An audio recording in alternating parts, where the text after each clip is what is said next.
எல்லை காவல் தெய்வமா, என்னுடைய குலசாமியா, இந்த நாட்டினுடைய குல தெய்வமா இருக்கக்கூடிய ஒரு மகளா என் தந்தையினுடைய நோக்கத்தையும் என் தந்தையினுடைய ஒரு சுதந்திரமான வாழ்க்கை வந்து அடித்தட்டு மக்கள், கஷ்டப்படக்கூடிய மக்களுக்கு வந்துட்டு அழிச்சிட்டு போகணும். அவர் வந்து அந்த அந்த நோக்கத்தை வந்து அவரோட வாழ்க்கையின் ஒரு முழுகால ஒரு கோலா வச்சு வந்துட்டு வாழ்ந்தாரு.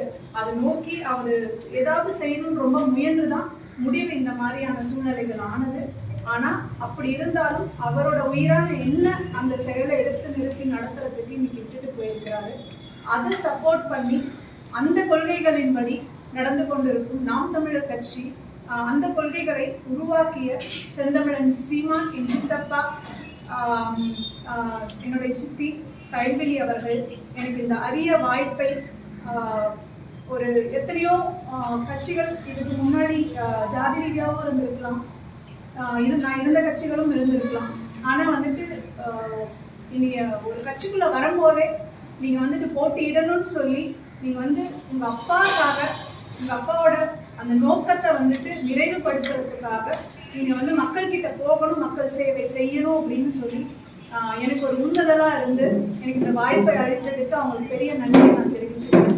அதே போல் எப்படி ஒரு எல்லை சாமியாக இருந்தாலோ அதற்கேற்ற மாதிரி கிருஷ்ணகிரி வந்து ஒரு எல்லை பூமியான ஒரு இடத்துல வந்துட்டு எனக்கு இந்த வாய்ப்பு கிடைத்திருக்கிறது வந்துட்டு எங்கள் அப்பாவோட ஆசீர்வாதமாகவும், கிருஷ்ணகிரி மக்களுக்கு என்னோட உயிரை கொடுத்து நான் ஜெயிச்சு வந்தேன்னா என்னோட உயிரை கொடுத்து ஒவ்வொரு நாளும் இங்கு உள்ள மக்களின் வாழ்க்கையை மேம்படுத்துறதுக்காகவே என்னோட வாழ்க்கையை நான் அர்ப்பணிப்பேன் என்று நான் வந்து கிருஷ்ணகிரி மக்களுக்கு வந்து சொல்லிக்கிறேன்.